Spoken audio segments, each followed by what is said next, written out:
I'd like to open our webinar today by acknowledging that we are on the traditional territories of the many First Nations, Métis, and Inuit whose footsteps have marked these lands for centuries. An important step in reconciliation is our acknowledgement of traditional lands. The Coalition for Canadian Police Reform is a national nonprofit corporation with one primary vision: to elevate the police profession in Canada. Our mission is to see the creation of a College of Policing uniquely designed for Canada and established by a special act of Parliament. The college would be responsible for the development of national, current, and relevant training and education standards for all entry-level police officers, including developing a national certification protocol to be administered by the provinces. As many of you know, there have been many studies, reports, commissions, public inquiries, including the most recent Mass Casualty Commission, that recommends modernizing police education and research in Canada, and that Public Safety Canada work with the provinces and territories to establish a 3-year degree-based model of police education for all police services in Canada, particularly all entry-level police officers. Our mission is to see this come to fruition. Not bricks and mortar, but an entity similar to the Royal College of Physicians and Surgeons, responsible for the training and education of doctors. I encourage all of you to join our coalition as a member and support our important work. You can join by going to our website at c-cpr.com.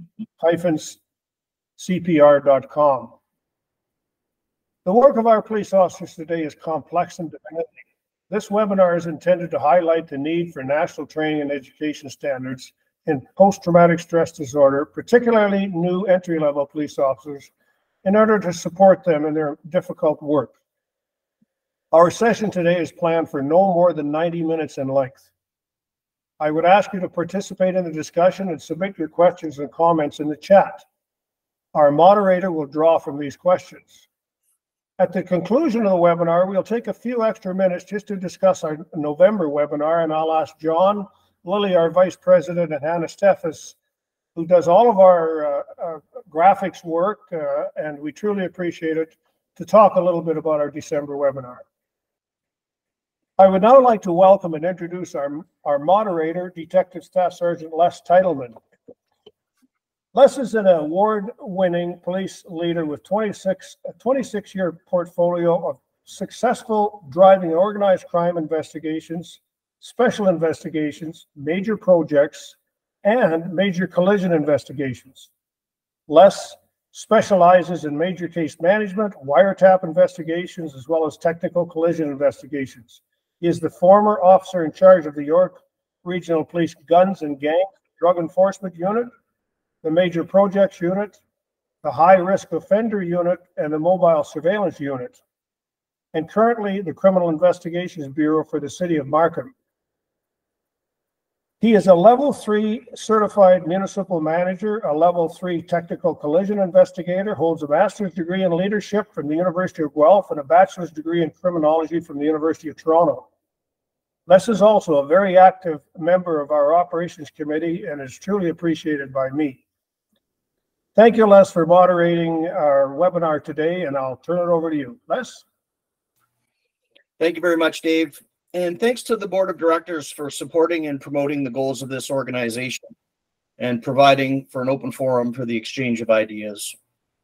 We're lucky to have with us today some remarkable individuals who have championed the growth and advancement of wellness in many forms. This includes an educator and researcher, a clinician and hands-on wellness facilitator, an officer who endured a workplace injury and was brave enough to tell his story to others, and he's going to share that story with us today, and an officer who has tirelessly worked to advance the understanding of mental health issues for members of his police service. Traumatic experiences take on many forms.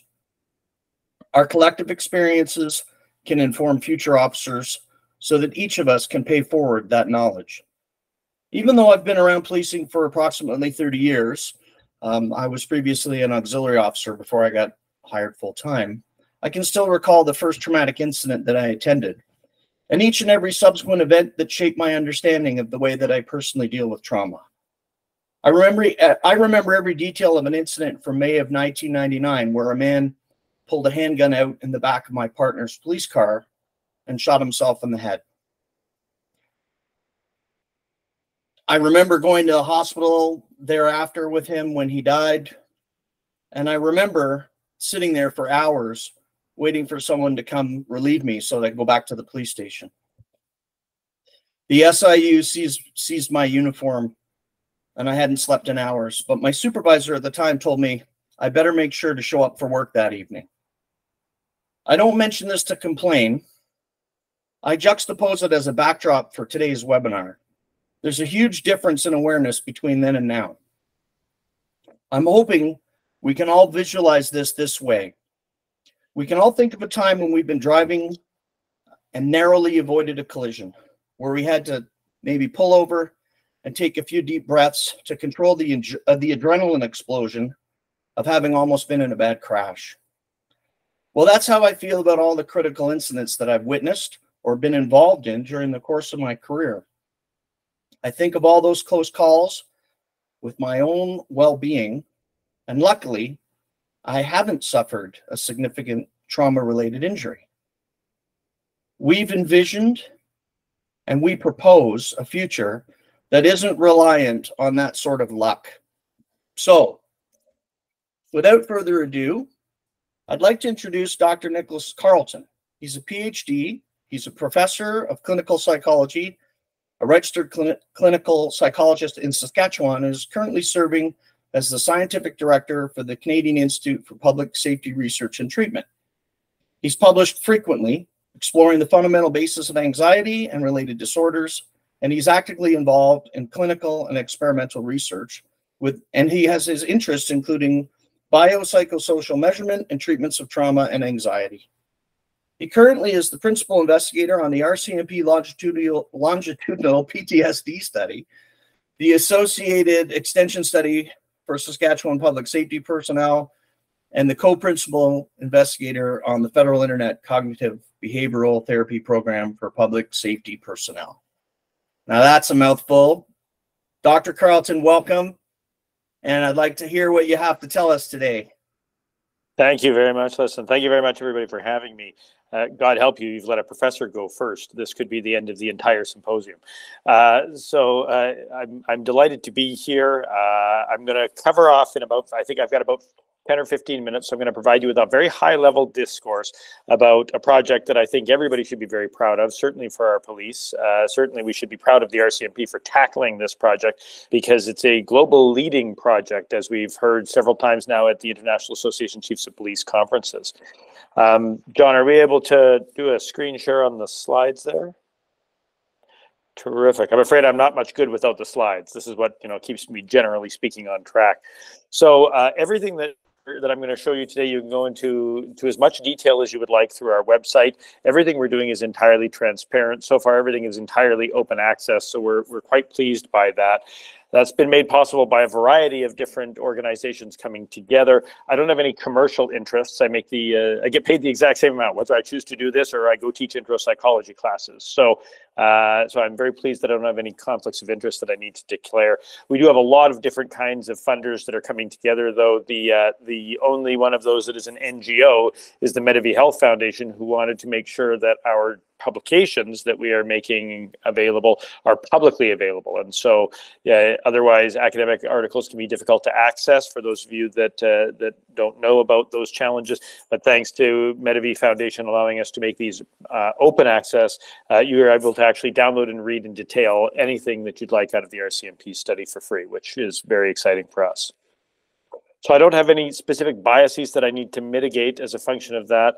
The learning objectives for today are relatively simple. By the time we're done, I'm hoping you're going to be able to describe some of the rationale and methodology for the RCMP study, including some of the mental health and biometric assessments that we're using, along with the tech we're using.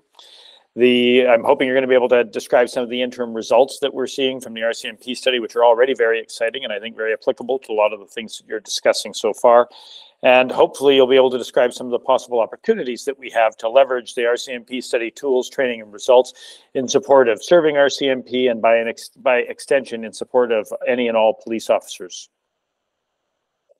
Just at a very high level, in case this is news to anybody here, and I imagine it's probably not, Our RCMP and our municipal police and our provincial police screen positive for mental health disorders at frequencies that greatly exceed what we would expect for the general population, such that it's nearly 1 in 2 currently serving RCMP who screen positive for 1 or more mental health disorders. It's more than 1 in 3 currently serving municipal and provincial police officers who screen positive for 1 or more mental health disorders. And these do not include the persons, nearly 10% of the RCMP, for example, who are currently on leave for mental health related injuries, and the municipal and provincial police who are also currently on leave for similar challenges. So this is just among the serving members right now. This is being exacerbated by COVID-related challenges that have really lit a lot of fire under long-standing problems that I'm sure most of you are already aware of. There have been long-standing challenges with recruitment and retention for our police officers, and things have gotten much worse over the last 5 or 6 years. We're going to have some protracted discussions about why that is. Certainly some of it is COVID-19. There's also been a lot of challenges with how our communities are choosing to engage with and interact with our police forces. And so I can spend an hour just on this slide, but suffice to say, recruitment and retention for our police officers is something that I take very, very seriously, because this is not some future problem that we are all having. This is a current state problem, and it is a compounding problem in that if recruitment and retention both run into difficulties, that increases the probability we're going to have difficulties with recruitment and retention. And so it becomes a spiraling cycle. It also exacerbates the existing challenges our police officers are facing with respect to mental health problems, because as the number of available officers goes down, the amount of stress on any individual officer goes up, and the probability that officer is going to leave or have a mental health injury that will remove them from service also increases. So this is a very serious real-time problem we're having. With respect to trying to address the mental health injuries, there's extensive programming that is currently available. An explosion of programming since 2018 when we began highlighting just how bad the challenges were for our police officers. And you can review that at pspmentalhealth.ca. There are nearly 300 programs, probably more by now, that are available currently proffering solutions to support police officer mental health. Here's where things get concerning. Some of those are coming at exorbitant price tags. Most of those, in fact, the overwhelming majority of those, have no research evidence that suggests that they should work as a function of what they're telling the leaders they can do. And there's 5 or fewer of them that have any research evidence that suggests they actually do work. And part of the reason for this is that it's very time consuming in resources, not only money, but human resources, in order to actually build and test solutions to protect police officer mental health. It's much easier for me to simply throw up an advertisement that says, I have a solution, come and pay me money, than it is for me to actually test whether the solution does the thing you say it does. And so that's one of the major challenges that we're facing. And with the evidence that we do have so far, and all of this is publicly available for you to review, the evidence that we do have so far suggests that most of the training and intervention programs create very small effects for very small, very time-limited periods. We expect there to be time-limited periods of effect for anything we do to support our police, because we're redeploying them on a regular basis to be re-exposed to potentially injurious events. That said, the small effect sizes that we're seeing in those time-limited effects really suggest that we need to do a lot better. Part of that is something that's being addressed by the federal framework on PTSD and the National Action Plan on Post-Traumatic Stress Injuries, where the RCMP study was explicitly declared as one of the processes by which we are going to build new solutions. The RCMP study is an initiative led by the University of Regina. It is independent of the RCMP. Of course, without RCMP permission, you can't go to depot and present to cadets. You can't change the cadet training program. So we're certainly involved with them, but we are independent, and we maintain that academic independence quite fiercely. This is recognized as a global first, a multi-year study to not only investigate post-traumatic stress disorder and other injuries, but to try and develop and deploy an applied solution, so that the research study is part of an active solution right now. The primary study objectives are as follows: to develop and deploy and then assess the impact of a system for ongoing evidence-based assessments of the individual factors and differences that might be associated with mental health challenges for our police officers. We also want to evaluate and assess demographic variables and the associations with symptoms of post-traumatic stress disorder and other injuries.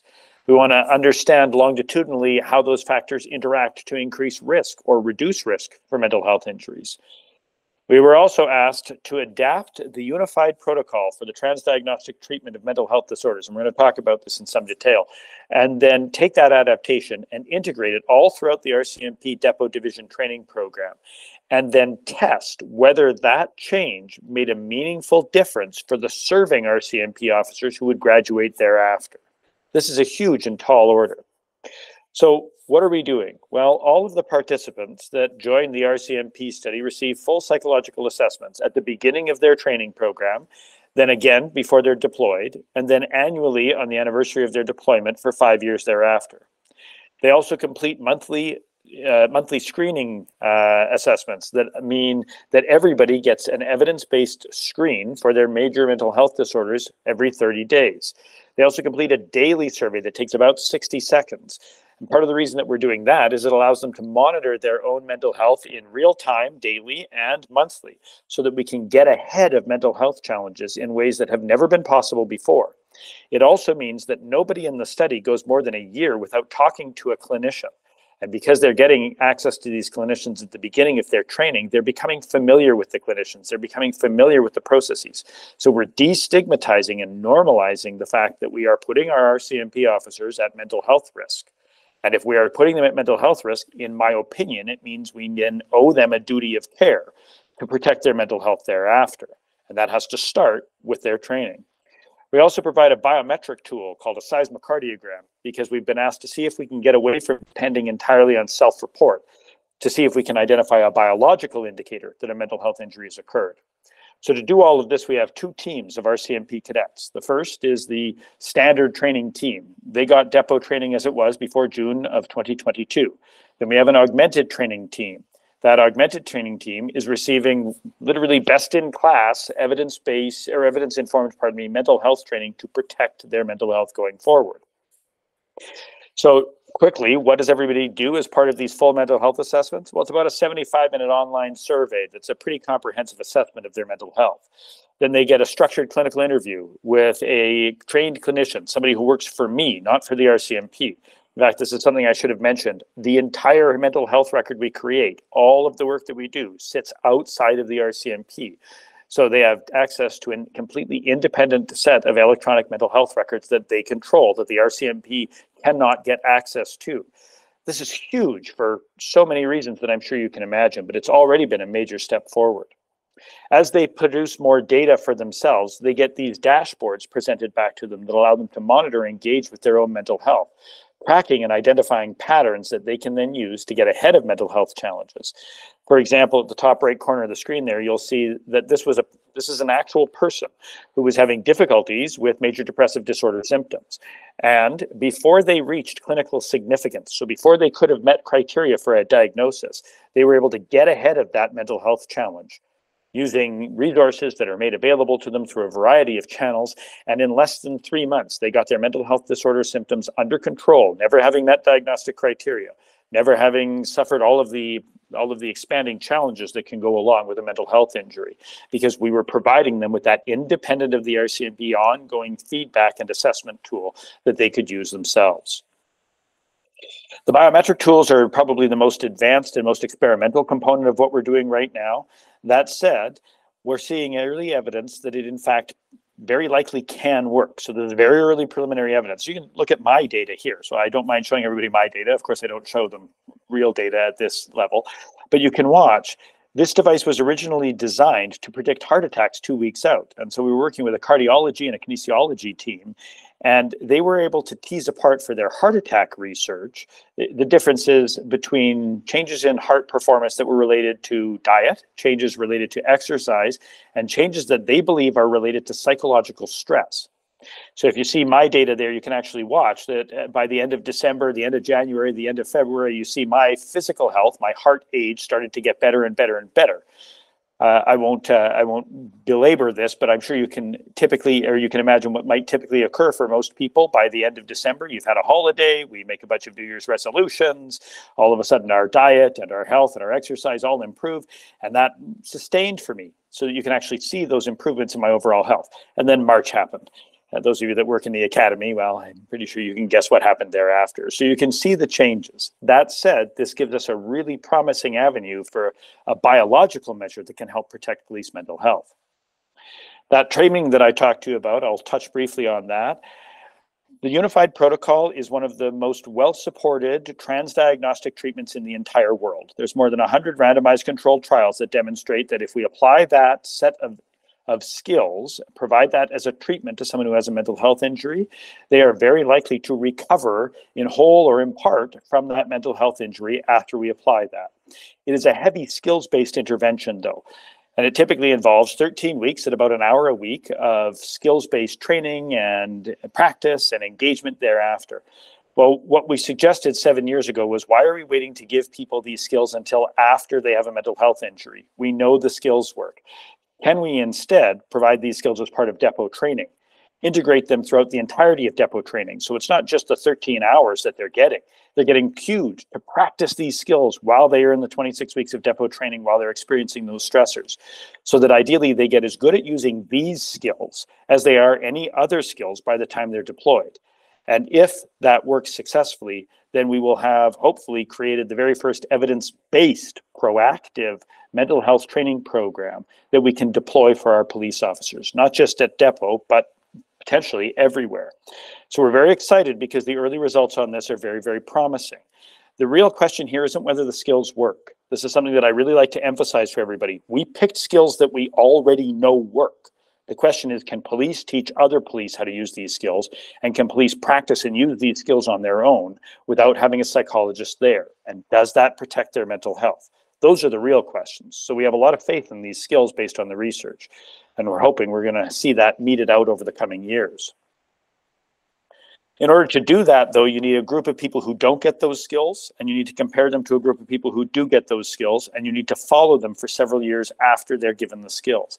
That's part of why creating evidence-based tools for police takes so much time. It's not just money that goes into this. You need police officers who are willing to help you, who are willing to participate. You need trainers who are willing to engage with the training material and make sure the cadets learn the skills. So we're in the process of working through collecting enough data with the augmented training cadets right now to be able to test these things. But we're very excited about this already because we think we've built you a real solution. And the best part for me is the solution is owned by the federal government, which means we are able to actually, in theory, deploy this out going forward. That said, already we have evidence from the RCMP study that I think can help police officers all across the country. First and foremost, what we know is that cadets starting the training program have mental health that is as good as or better than the general population. And that is despite the fact that we are hearing that the cadets are reporting having experienced more psychologically traumatic events before getting to depot than the general population.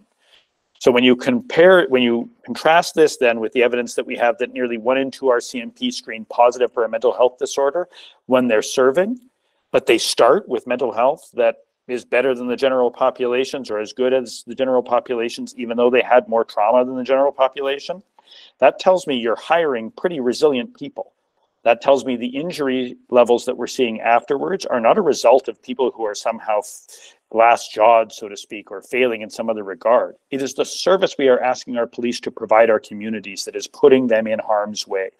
So this is evidence for the first time ever that supports that in a very resounding, robust way. We also, oh, that's the same slide, pardon me. We also see that with respect to psychological risk and resiliency variables, ones that we know are associated with mental health challenges elsewise, we can see that they are actually starting with higher resiliency on those factors and lower risk on those factors than the general public already. So we're hiring resilient people with good coping skills already. But we're asking we're asking a tremendous amount of our police officers, not just our RCMP, of all of them. And so hopefully that helps us to clarify that I think that's where our problem is. It's not that we're not hiring terrific people, it's that we're asking them to do amazing things. By extension, I'd like to highlight that we were asked to check personality profiles for these people who are choosing to put this uniform on and serve their communities. And near as we can tell, this is peer-reviewed evidence now as well, the people who are choosing to sign up at the beginning of the cadet training program for depot, These are the kinds of people that we want to be police officers. They're relative to the general population. They're more honest, humble, extroverted, conscientious, sociable, gentle, patient, altruistic, relative to the rest of us. I would argue that I imagine that that's exactly what we would see for most of our police officers, for most of the people who choose to serve. I've had a privilege of working with police for many, many years now. And those are the police officers that I have come to know and respect and cherish for the service they're providing. And the evidence suggests that, in fact, that is the kind of people who are choosing to serve. We also know that the mental health monitoring that we're doing, as few as 2 of those daily surveys a week are associated with better mental health. 2 minutes a week is associated with improved mental health. That actually is not a major finding within the psychological research community, because we know that ongoing self-monitoring is good for your mental health. The reason this is important is because we've been able to demonstrate that it also works for our police officers, which shouldn't surprise us because our police officers are people too. And so the tools that work for people can help our police. What is important, though, is that despite the additional stressors that our police officers are facing, so far the evidence suggests these tools can work as well. We just need to make sure they have access to the tools. We also know that regular exercise, calories burned, are associated with improved mental health for our participants so far. What this means is not only do we need to make it easy for our police officers to engage in exercise because it is consistent with other research with respect to exercise and mental health, but we actually may need to make it very easy. We can't just provide them with access. We need to make efforts to support them being able to engage successfully in those exercise activities because those are readily available tools that can help their mental health. It's not a panacea, but all of these pieces together can help protect our police officers. We've extended the study already to municipal and provincial police, municipal police officers here in the province of Saskatchewan as part of a brief pilot test we're doing. And so far, the results are very, very promising. What we're learning, we'll have those released, we're hoping, early in 2024. What we're seeing, though, is that like any other skills, these skills need to be practiced, and the officers need to be supported in accessing the tools and receiving the training. So these are serving officers, not cadets. That means if we want to take these and extend these results to serving officers, we can do so. That's what the evidence suggests so far. But we need to do it with organizational and structural supports. It's not something that should be done off the side of everybody's desk. We do believe it's a transferable, scalable, government-owned solution. And we believe that this is one that's going to grow with respect to the amount of evidence that we have supporting its use going forward. So we're quite excited because I've just given you a smattering of some of the highlights, but it's already doing so much more than we have time to discuss today. So we're hoping ongoing pilots are going to be approved so that we can move forward with those, so that we can provide you with more evidence to support this kind of evidence-informed, ultimately evidence-based solution to help our police officers. There's lots more data on the RCMP study website, but I fear that I'm already over my time, so I apologize for that and thank everybody for their time and patience with me this afternoon. Well, thank you, Dr. Carlton. That was a lot of information packed into a short period of time, and I know that there's a couple of questions sitting in our question queue here. You can see them down below. Would you like me to read them, or did you want to? I'm afraid I can't see them, Les, but that may be that I'm incompetent with this tool. In fact, by definition, it must mean that I'm incompetent with it. Oh, wait, there it is.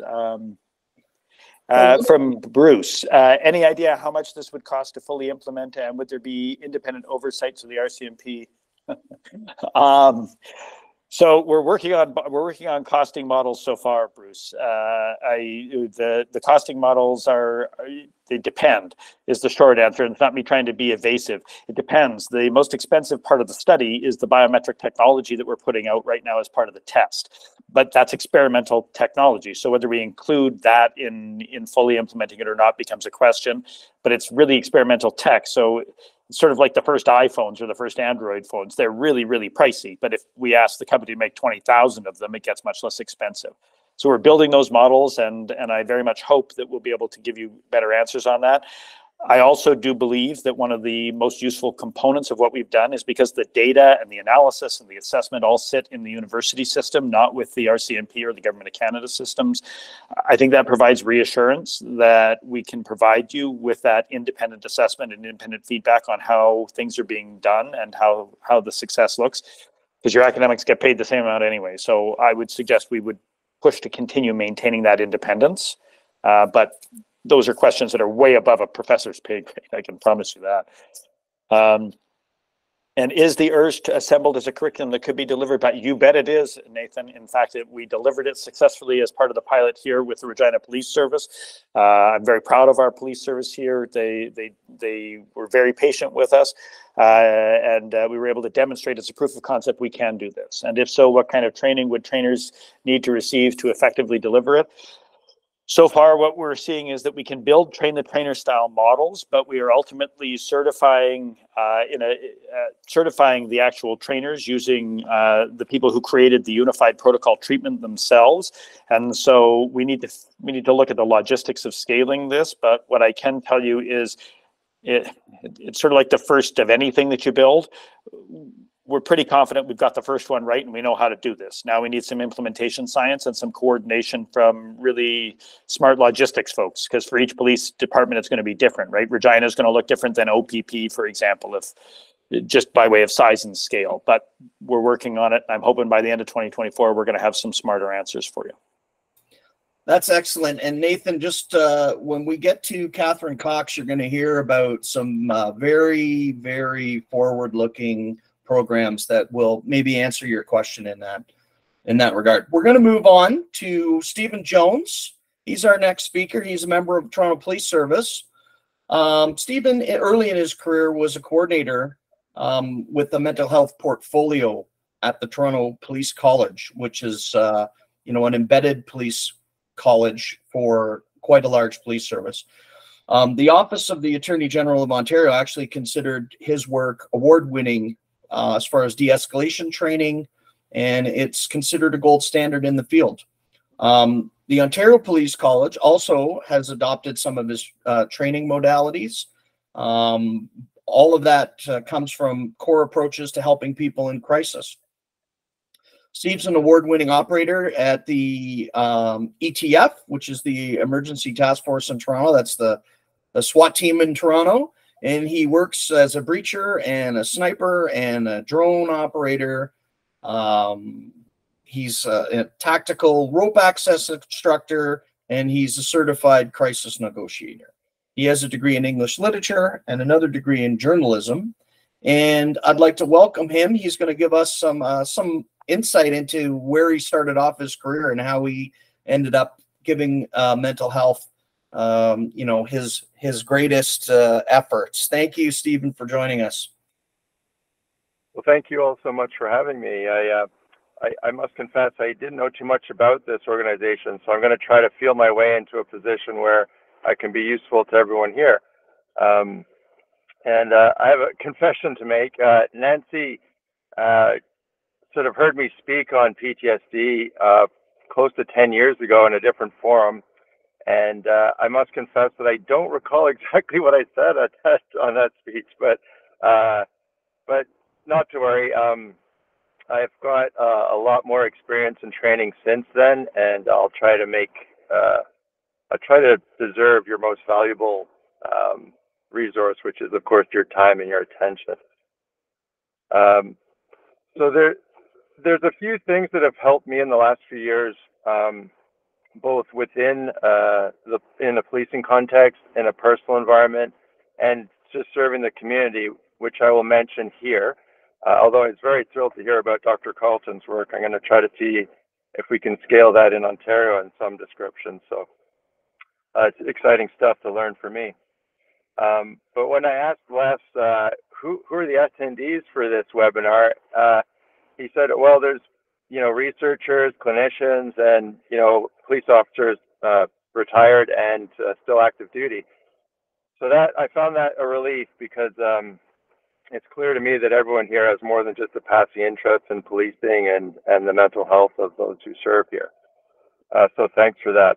It's also easier for me because I don't have to explain what it's like to have endless calls for suicide and to have to read notes addressed, "Dear police officer," or to see kids in broad daylight involved in the drug trade murdered by their peers, or, like Les mentioned, dreadful car crash collision victims. I have to explain what it's like not being able to breathe well from smoke inhalation from suicide attempts in houses and apartments. And I don't have to explain dreading social occasions or crowds or being even amongst people you care about if there's more than a certain number. I also don't have to explain what it's like being so burnt out and exhausted that you wake up in your car in the middle of an intersection. I also don't have to explain compassion fatigue to people here. We're, like Dr. Carlton just mentioned, they come with a high level of EI when they get on the job, and it gets so drained so quickly that they become kind of ghosts of themselves. I also don't have to explain feeling normal and then suddenly bursting into tears while brushing your teeth.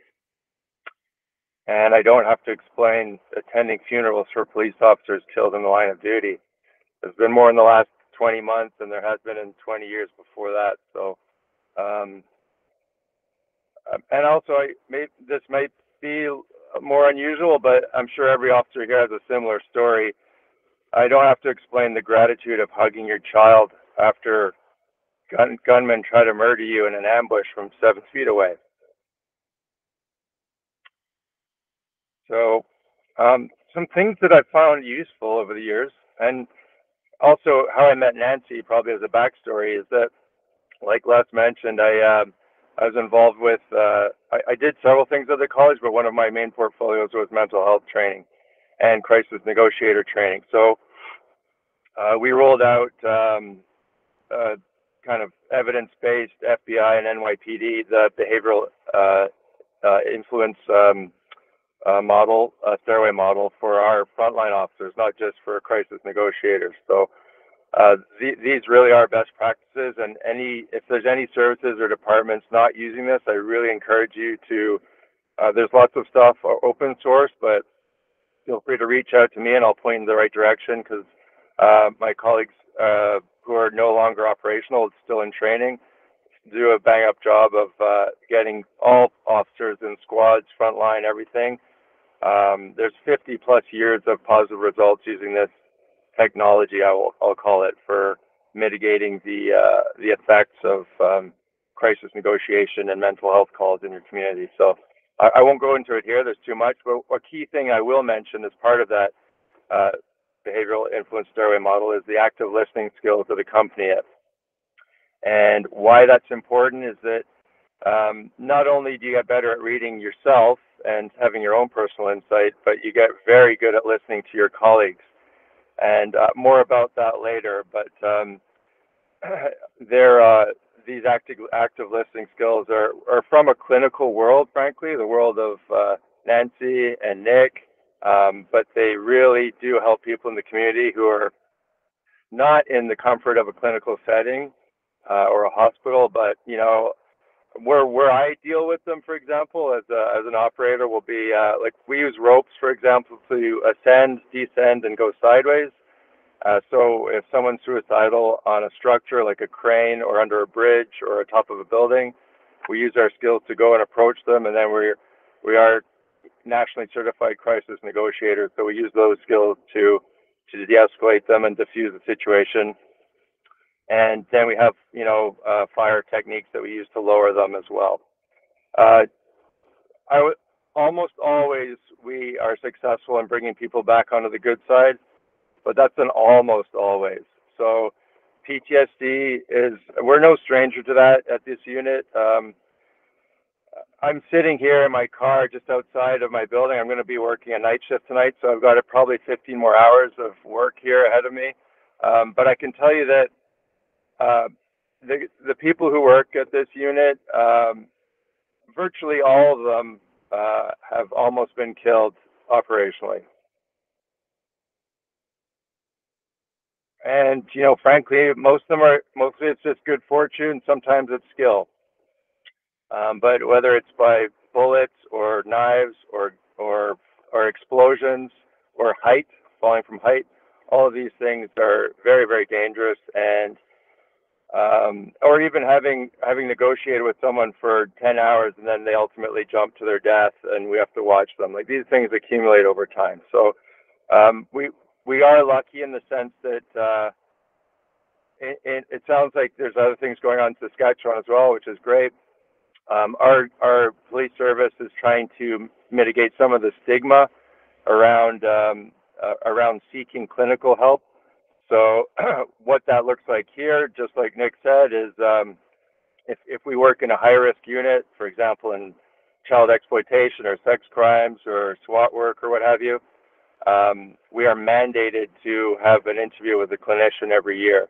So that takes the choice out of it. And while that sounds a bit odd to have no choice, it kind of makes sure that everyone goes there and that no one is, there's no whispers about somebody attending. Everybody has to attend. And the clinicians are wonderful, welcoming people. And also it can be very helpful even if you're not suffering from acute PTSD symptoms, if they know your baseline, so they know any deviation points from your baseline. So these are all things that we talk about. Very frankly, the ethos at the ETF is not what it looks like from the outside. It's very, it's more like a family than a group of people. So we have two families, the one at home and the one at work. But how I met Nancy essentially was we brought her in as a consultant to make sure our adult education practices were on point. And she was most helpful, particularly with debriefing educational training. So for those interested in upping their training game, please hit Nancy up for all manner of things, especially how to debrief training. We also ran it by Dr. David Goldblum, who some of the clinicians will know. He's Order of Canada winner for his work in psychiatry. And he said he really liked the training with respect to the FBI model. One thing he wanted to make sure that we think about, however, is that PTSD need not come from just one traumatic event. It can also come from an accumulation of events. And so I'm glad to hear that Nick and his colleagues are doing follow-up, maybe not just interventions, but preventions and interviews at the year mark for several years ongoing from the initial training. So that's excellent. And speaking of that, keeping in mind the accumulation of events, one thing that isn't just a provincial problem, from my eyes, it's a national problem, and that's that the Supreme Court of Canada didn't agree that officers should be able to consult legal counsel prior to writing potentially inculpatory statements in their notes and paperwork. So in other words, when a police officer is involved with potentially like it'd be SIU in Ontario, but any overwatch body in the provinces, it can feel like you're treated like a criminal. In fact, I've got two friends who were charged with murder for doing what could best be described as police work. So those accumulation of stresses, not just from the event proper, but the follow-up stress of being investigated and having difficulties with spouses as a result of stress, and children seeing the stress in you, and then an increased chance of addictions and anxiety and depression. And I know officers who've suicided because they're part of that is because they've been on charges or been on, whether it's before the courts or tribunals or what have you. It can be a real problem. So for those of you in places of influence with various departments, if it's possible to have at least in-house things to mitigate some of those stresses that are handed down from the Supreme Court, that can be helpful. So at the ETF, for example, if a team's involved with a critical incident, the team itself, but also our supervisors, first, second, third level, fourth level supervisors, are all encouraging of us to attend an emergency room and consult a physician just for screening and, frankly, just to give us a few hours to catch our breath before we have to write our notes. The officers here this won't be shocking to them at all, but I know my personal experience with traumatic events is that I have a video loop, and it can go around and around, and you see the same thing over and over again, and you can't stop it, and you can't get your sleep back on track. But when you do see a clinician and you do get afforded a chance to decompress And once you can get your sleep back on track, I find that is going to right away get you back in your lane and back amongst your colleagues working again. One thing we do here, we actively seek out supplementary training to our mental health training. And when I was at the college, for example, I did something that was very valuable, and it was offered under the umbrella of the CMHA, which is the Canadian Mental Health Association. And they offer, I think it's a 3 or 4 day course called ASSIST, ASIST, which stands for Applied Suicide Intervention Skills Training. These are things that, frankly, there shouldn't be anyone who doesn't do this type of training, because it makes you more attuned to what I call the invitations that you might hear from colleagues from time to time. Invitations for a deeper conversation surrounding mental health, mental challenges, difficulties with family life, addictions of every description. So that's the ASSIST program, CMHA. Maybe we can put a link to it later, but it's very valuable, I found. Actually, and that leads me to my final point, which is a story. When I was working with a fella called, his nickname was Big Daddy. And Big Daddy had been a police officer since before there was dirt. And he was a beauty, big, lovable guy, a joyful mentor, very thoughtful coach, an excellent instructor, and just an encyclopedia of knowledge for younger people in training and also operational. And Big Daddy's locker was close to mine, and one day he dropped what I call an invitation. And I don't remember exactly what it was, but he had been estranged from his wife, and his kids had been turned against him. And he said something along that had I not received any training, I would have been just too awkward to mention it, let it pass by, or not dealt with it, or just avoided it and tried to change the subject to something more cheerful.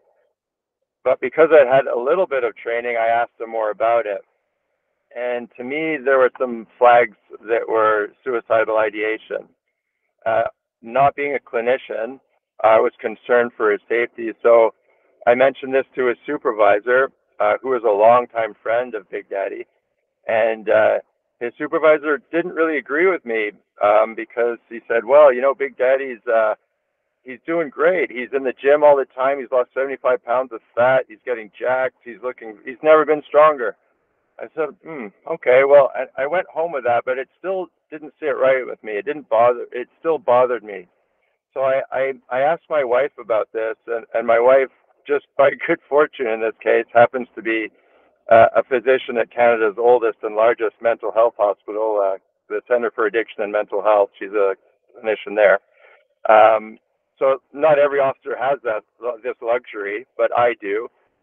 So I mentioned this story to my wife, and she said, you want to be careful with that strength piece, because yes, it can look like a healthy model, but be careful, because not everyone suicides when they're feeling at their rock bottom weakest. Sometimes they have to build up some strength to suicide. And so that is just information that I would not have gleaned had I not been so lucky to have a physician wife in this field.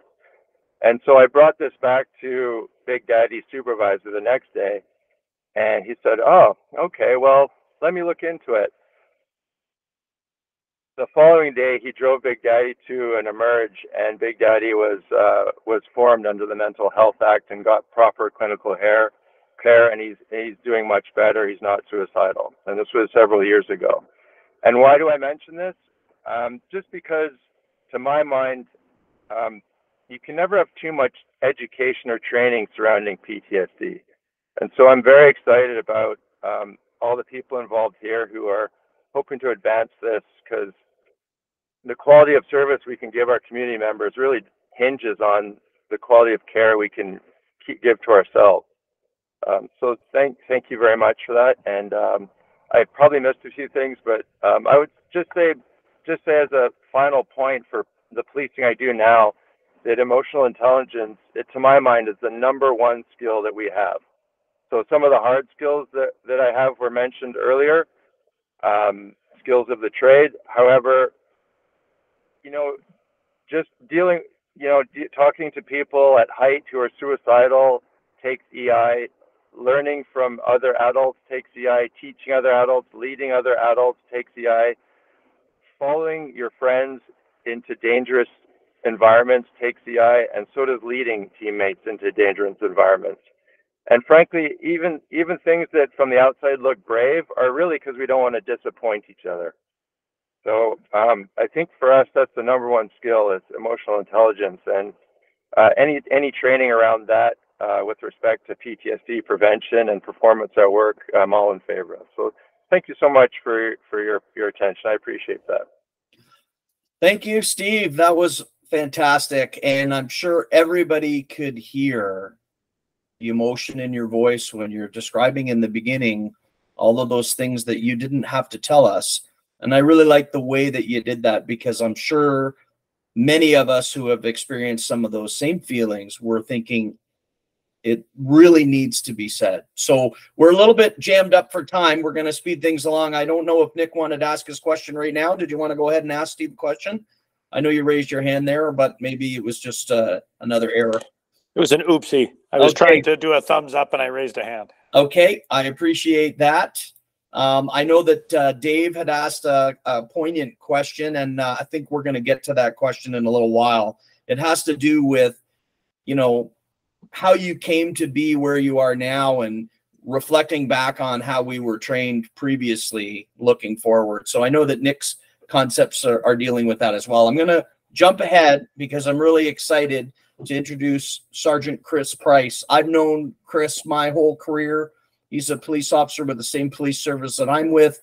He's been a police officer for 23 years. He's worked in a number of different units, including frontline patrol, crimes against people, school resources, project management.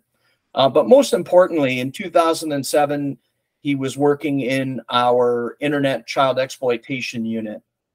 Now, while in that unit, Chris started to suffer from various maladies and was eventually diagnosed with severe post-traumatic stress disorder.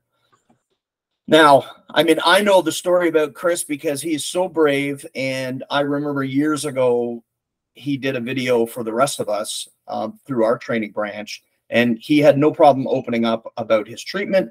He's been a vocal advocate for reducing stigma, which is a really key point that Steve has also hit on. I know that Nick's study hit on it as well. And so he's also with peer support, one of our peer support units in York region. And I want to introduce Chris, and he's going to tell us a fantastic story.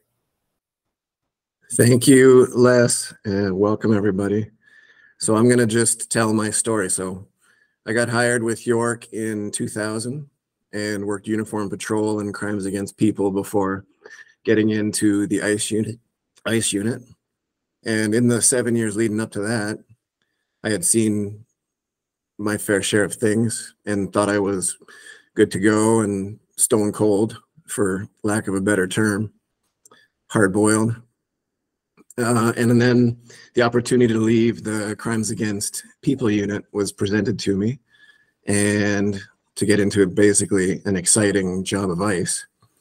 And the way I always sort of framed it is, if you had the choice of living next to a murderer or a pedophile, most people are going to choose the murderer. So I saw it as me going to get the worst people in the world. On the day I applied to the unit, they slid a duotang. That's how long ago this was, a duotang with pictures of child pornography in it. And I can remember looking at them and having my heart skip a beat and literally asking myself, like, do I really want to do this? And then telling the DS and the two sergeants that were interviewing me that I had no issue with it. So that was May 2007.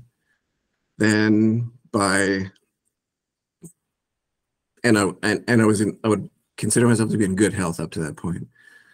By the time summer 2007 rolled around, I was at the emergency room at the Oshawa, the Lake Ridge Health Oshawa Hospital, because I felt like I had convinced I was dying from something in my abdomen. and got to see a gastroenterologist and whatnot. So it started relatively quickly because you're basically on any given day, you might be watching hundreds of children being abused when you're going through a target's computer. The other thing that sort of happened with this is the provincial strategy in Ontario was ramping up. So all the police forces in Ontario were being given training. And every course we would go on these 2 and 3 day instructional periods all over Ontario and Canada. There'd always be a psychologist who would get an hour to speak, and they would put up a slide about PTSD warning us about this. And every time I went to one of these things, the slide would go up with the symptoms of PTSD, and I would mentally check off the symptoms I was suffering from. And by the 3rd or 4th conference, I literally checked off every single symptom on the slide. And just for the psychologists on today, like, you would assume that the response is going to be something's wrong with me. My response was, what a coincidence. Like, I had no ability to understand that I could be going through something like PTSD when I associated that with combat. And I certainly was not in combat. I 99% of my day was spent sitting at a computer like we all are now. So nightmares started relatively quickly to the point, and it was so consistent that literally as I'm going to bed, I would say to myself, what is it going to be tonight? What's on the agenda tonight? And I would have these horrendous nightmares till I woke up in the morning and then went back to work. Startle reflex was crazy, that people determined relatively quickly in the office, and they knew if they hit around a corner as I was walking by and said boo, I would jump out of my skin. And even I enjoyed the fun with that. It was fun. But that's just to say that any symptom you can pick, I suffered from. But I loved the work. To a certain extent, I miss the work. Like, I wish I could go back, but I know I can't. Anyway, so that goes on. Any day I could actually get into the gym on my lunch hour to work out, I felt less like I was dying in the afternoon. And so anyway, I love the work, miss it. So I didn't want to say anything because I knew if I came forward with anything, I'd be done in the unit. So I was searching around for things to do. At the time, Project Safeguarding was being researched by my DS, but every time she sort of presented to the executive command team, they would come back with more questions. They're like, should recon be part of this? Should that? So it was always getting delayed. And I saw getting to see a psychiatrist or a psychologist by being forced to, like Steve is, as my gateway to get the help I would need. But over my time in the unit, it never ended up getting implemented. So through our police force, we have access to an employee assistance plan. So I reached out to them in August 2009, and they put me off with a social worker who I probably have to imagine she's probably still traumatized today from the 1 hour she spent listening to my horror story. And at the end of it, she was thankfully very honest. She says, I can't help you. She said, it's clear that being in this unit is what is doing this to you, and you're still in this unit. So I said, thank you. And I left and didn't do anything, went back to work. And then I had an evaluation in September 2009 with my inspector, and I was good at what I did, so it was a good evaluation. And he said to me at the end, he's like, oh, good news, we're getting more funding for a 5th member of the team, and safeguarding is going to be implemented soon. So I decided to fall on my sword that day, and I said, you have to mean what you're saying, because, and then I just spilled it all to him. And to his credit, he said, I don't know what to tell you, because if you think that was 2009, he says, I don't know what to tell you, but we're not going to drop this right now. So go back to your office and we'll figure this out. And to York's credit, they were very good. Within a couple days, I was sitting in front of a psychologist. They offered me any position in the force I wanted other than ICE. I chose to go back to uniform. And on day one with the psychologist, she said, oh, Chris, do you think this is going to help you? And I said, yes. And she's like, why do you think so? I said, well, there's no way you could charge what you guys are charging if this stuff didn't work. And she's like, I'll take that. And so we started the process of healing and working through everything I had to work through. And I can't imagine she's not traumatized by what I told her. Went back to uniform, went to therapy with her for months and months and months, and then offered myself to training branch if they ever wanted somebody to talk about their experience, that I was willing to do it. And within a month, they'd booked me on a recruit training course or some other course. And it coincided with the day I actually had to euthanize my dog at the time. So that session was a horrendous mess, but we built on that. And so I was basically brought in to talk on most recruit classes for several years and other different training courses. And I think people saw me as an opportunity. The association and the force saw me as an opportunity, someone willing to be so open. So they put me in contact with another officer who was doing her PhD in something, and she interviewed me about that, and it was all about PTSD. And from that, the genesis of our peer support team came. And I've been a member of that since 2014. I'm helping other officers. Yeah, so I think, so in the end, everyone's ignorance back in 2007, 2009, ultimately it's been a good thing because so many good things have come out of this. Do you have anything else, Les? Well, we see people, we see everybody here applauding you, and I know that you've been through this before. You understand what it's like to give of yourself, and that exposing your soft underbelly, right? It helps you, but it also helps others. And every single time you tell your story, you still get emotional about it. And it's so interesting for the police officers that are listening. It's so interesting to think how even telling the story, you say, I love that job. And I know that exact feeling, right? And even going back to uniform, you love your job. Steve loves his job. We get frustrated with the system, and we get frustrated with management and, all the politics having to do with police officers, obviously, but we love our jobs. We absolutely love our jobs. And that dedication and that love, we have to love ourselves as well, and we have to come first. So I appreciate everything you've done. I remember the first time you told your story, and I thought it was amazing and horrifying at the same time.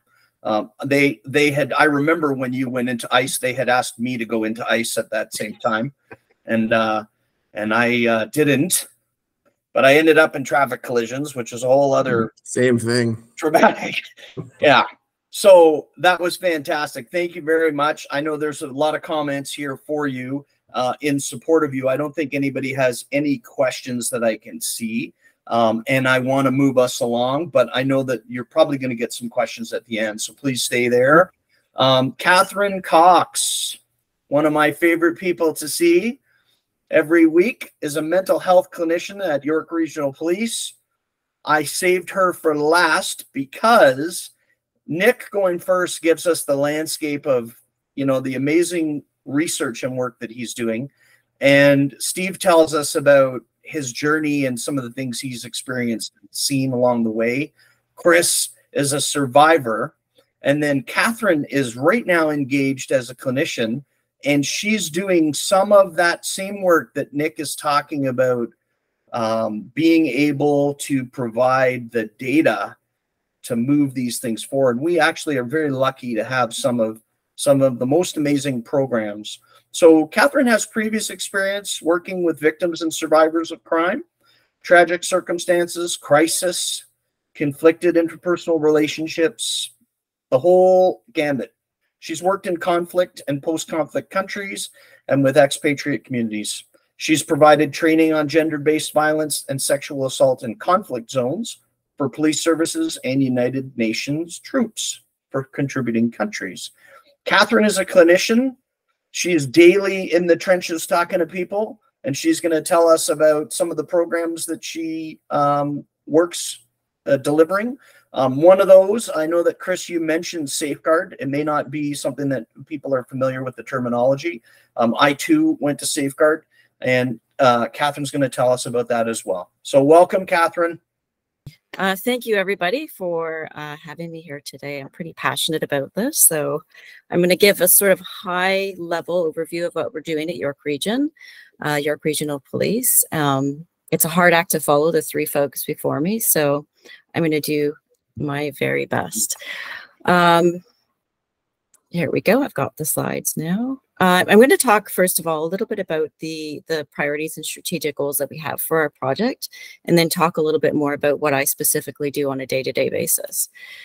So in 2020, our senior director at the Wellness Bureau, Dr. Kyle Hanley, had created a wellness strategy, a 5-year plan. I know Nick, I believe you know Kyle quite well.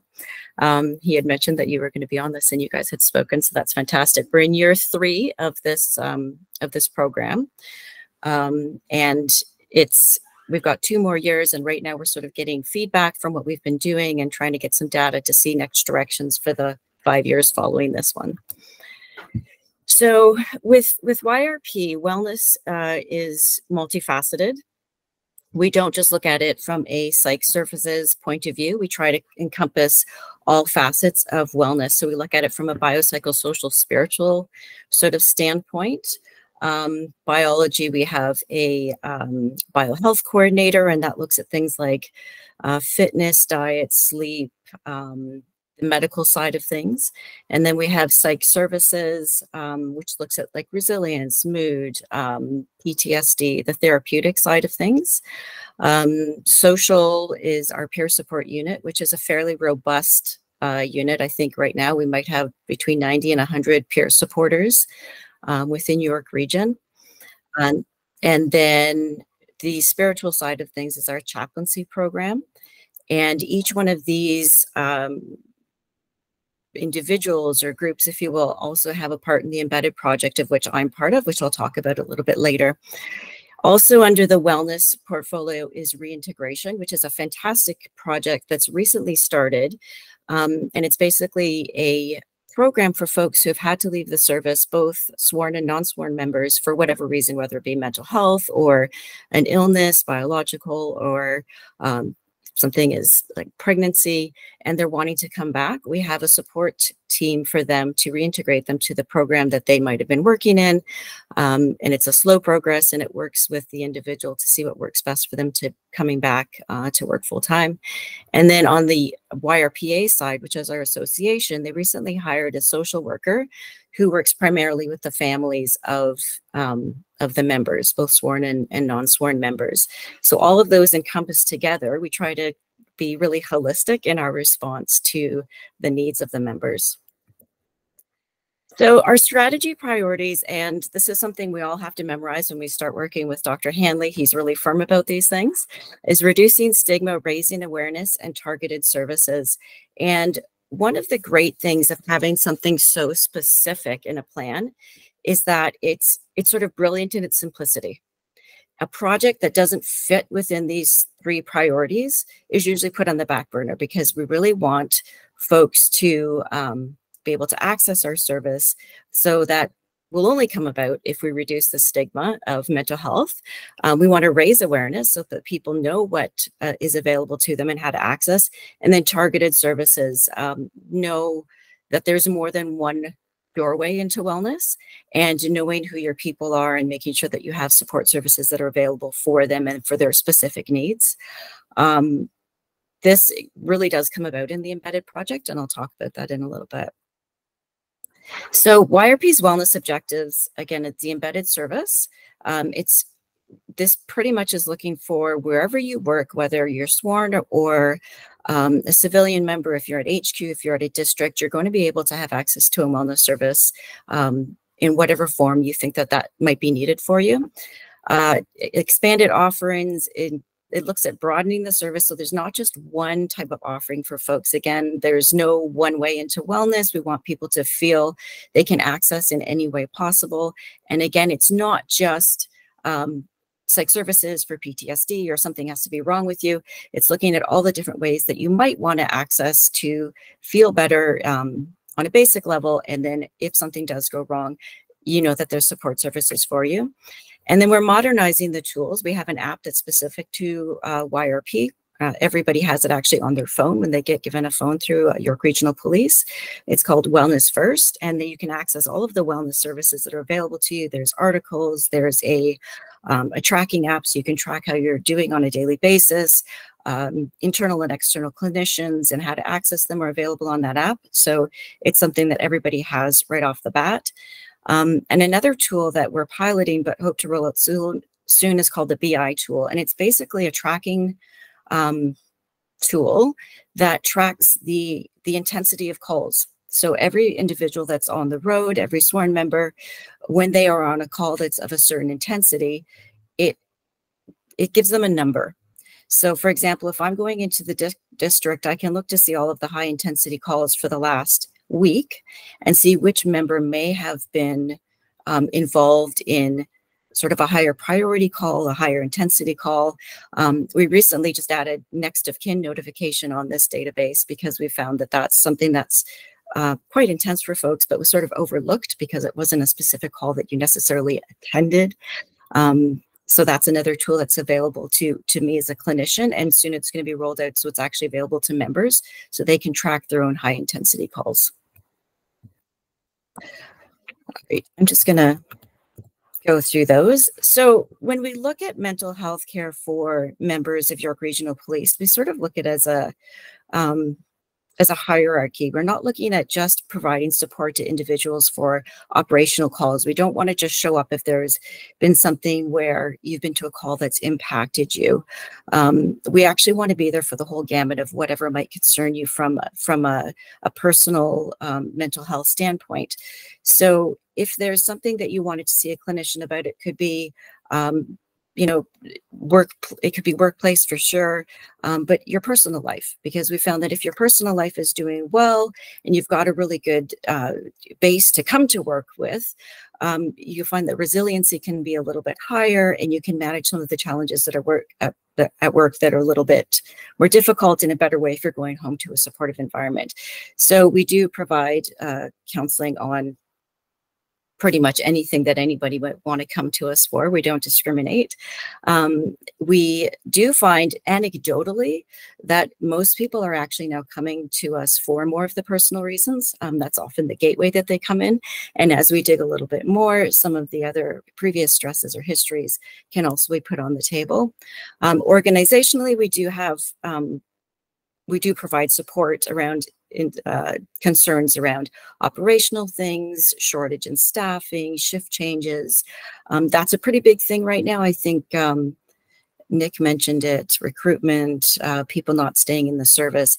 It's having a massive impact on the workforce, on pretty much everybody within York Regional Police right now. And we're seeing that on a daily basis. Recruitment is down, retention is down, people are getting shifted to try to cover, numbers are low. So that's a real trend that we're seeing right now that's really impactful on folks. And again, operational, like the emergent sort of calls, they're probably less, to be honest, than what we might see. But when we get them in at any door, we're finding that, over time we might end up talking about one or two calls that folks have been on that are still quite impactful for them. All right, so I'm going to talk about embedded service. So I'm one of the embedded mental health clinicians in the districts. I'm going to describe York Regional Police a little bit so you get a feel for what this looks like. We have 5 districts at YRP. I'm the embedded clinician at 5 district, which is Markham and the surrounding areas. So I cover the station in Markham and also one of the substations. And I also cover another area, the community safety village. So by being embedded, I'm basically there once a week. That's how Liz and I know each other so well, because every Wednesday I pop in and say hello to him. Part of what I do is, you know, to cover those three things that we talked earlier about reducing stigma and raising awareness and targeted services. Because I am there all the time, I'm a person. I'm not just this random therapist. People do have sort of preconceived ideas about what mental health clinicians or therapists are. By roaming the hallways once a week, I become a person that people can talk to. And I've found that a 10-minute conversation with somebody in a hallway, while not technically a therapy session, can be just as therapeutic and informative as if I was sitting down with someone for an hour. It also gets people to know who I am, and sort of bridge the gap into potentially wanting to engage with me further at another time. Raising awareness, I regularly talk on parade. I'm there at 6 o'clock in the morning. I do parades at 6 and 7. I get to see the people come through. I see them as they're coming back in after the night shifts. I do short sort of awareness trainings or seminars. If there's been a bad call, I could speak specifically to that. It's something that I've found to be really helpful on just engaging folks and letting them know about the services that are available on a regular basis as well. And targeted services, I think, when you're an embedded clinician, you get to know your folks, you get to know the region, you get to know the type of calls that they're going to in their area. 5 district is very different than 1 district. I'm down in the south. 1 district is up in the north of your region, and the type of calls that you get are very, very different. So you get to know the folks that are on your team and that you get to see on a regular basis, and some of the challenges that they may be facing, and being there on a regular basis helps me address it. And also with the BI tool, which I talked about earlier, which is the tool that tracks the calls, when I go in every Wednesday, I can take a quick peek to see if there's been any high impact calls before I go in. And then I can speak to them as necessary. I have a very good relationship with the staff sergeants. I have a good relationship with the command team, and it really helps me be active and provide support and service to the members that are there. So you'll see I have a calendar there. It's something I send out every month. I know it's probably hard to see. It highlights when I'm there. And on my team is also an embedded peer. It's a sworn member with lived experience who is also there on a regular basis. And then I have a chaplain who's embedded in 5 district as well. One of the things to note with the 3 of us, we work together as a team, but we're all confidential from each other. So I may be speaking to a member, and what we talk about doesn't go to anybody else on the team. My peer is Dave. He would never necessarily know that I'm speaking to anybody else unless I get consent, and we sort of tag team support for a member. And the same with Herbie, who's my chaplain. So while we all work together, we're all confidential from each other. And one of the things to point out, even though I'm hired by YRP, my confidentiality doesn't lie with YRP. I'm a registered psychotherapist, so confidentiality rests with the school of the recently hired school, which of course I'm going to have a brain numbing moment right now, but my confidentiality lies with this. And I'm very clear when I speak to a member that I don't report up and I don't report out. And my job in speaking with them is not to remove their use of force. It's not to see if they should be staying in their job or if they're adequate to do their job. It's really to provide support for what they need and what they're putting on the table with me. All right, so we did speak about safeguards. This is another thing that I'm very involved in. Specialty units, death investigators, and we're probably going to be rolling this out to new recruits soon, are mandated to come to safeguard sessions once a month. And if you're in a higher risk unit like ICE, HT, human trafficking, it's more frequently throughout the year. And the purpose of this is to, one, again, introduce folks to who we are as clinicians, destigmatize us. I actually have people who still come into my room and they ask me if they need to lie down. They all have an image of, you know, what therapy actually looks like. So having them come in and speak to us because they're mandated to be there can help sort of break down those barriers. And one of the things with Safeguard, you know, you can bring a horse to water, you can't make it drink. I can mandate somebody to come to speak to sit in the room with me. I cannot mandate them to talk to me. So I let them know that. What you see is basically what you get with me. You have to be here with me. You don't have to talk, but there's lots of fun things that we can talk about. And that kind of opens the door for them to be able to choose to speak with me if they want to. We go down the road that they choose to, but it allows us to also have a baseline. We meet with them on a yearly basis or, more frequently. And it creates sort of a relationship with your clinician. So if they don't want to speak to me one year, the next year it'll be like, oh, you again. All right, well, I'm stuck with you now, but I guess I can talk to you for a few minutes. And it just opens up the door for more understanding of the process, more ability to provide education on what might happen with them being in the unit. It's just a great opportunity to introduce the services that we have and put a face to what this looks like. And if something does go sideways, as unfortunately it does, they know who I am, which makes a really big difference. Again, it is confidential, even though they're mandated to be there. Their supervisors will know that they're there because it's mandated, but I don't report it. Nobody knows what we talk about in session. All right. What we like to do as well is let people know what we cannot do, even though we are embedded and we are the mental health clinicians. There's quite a few things that we will not do. There's a sort of a big list there. I'll point out a couple of them. We don't do couples therapy, even though within police services, we know that some folks do get married to each other within the service. We do not do this work. We will provide individual support, and it could be based on marital work, but we won't see them together. We do not complete WSIB claim forms. One of the reasons for that is we really want it to be neutral. And neutrality can sometimes shift a little bit when you're doing WSIB claim forms, or at least it's perceived that way. So we are very hands-off from that standpoint. But we do provide support in linking folks to clinicians that are external to us to be able to support individuals who might need WSIB claims. LifeWorks documentation. That LifeWorks is just an organization that we use for long-term disability. We don't do the documentation, but we support people to link up to individuals who can support them on that. We don't critique operational decisions. That could be a reason why people are coming to see us. We remain neutral, but we want to be supportive.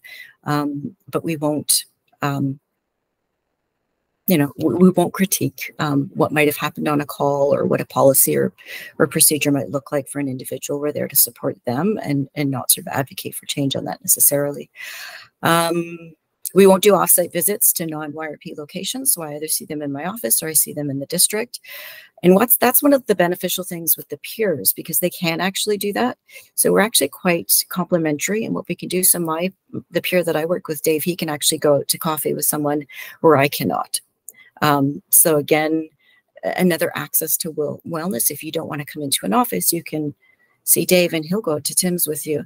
And if it means that after you've spoken to him for a while and more mental health services might be appropriate, my peer is really good at encouraging people that he speaks to or sees to take that step further and introduces them on to speak with me. And I use he a lot. I mean, folks, I'm being gender neutral here. And we don't do diagnoses at all. Ever. That's not what we're there for. If somebody needs a diagnosis, we support them to get an external support. And people don't always want to see me. It's not about me. If you have met with me and you don't want to see me again, I'm so happy to provide support to link you with an external clinician. We have EAP. We have benefits that right now cover up to $7,500 to see an external clinician. That's going up to $10,000 in January. There's no reason why somebody shouldn't be able to access it if they want it.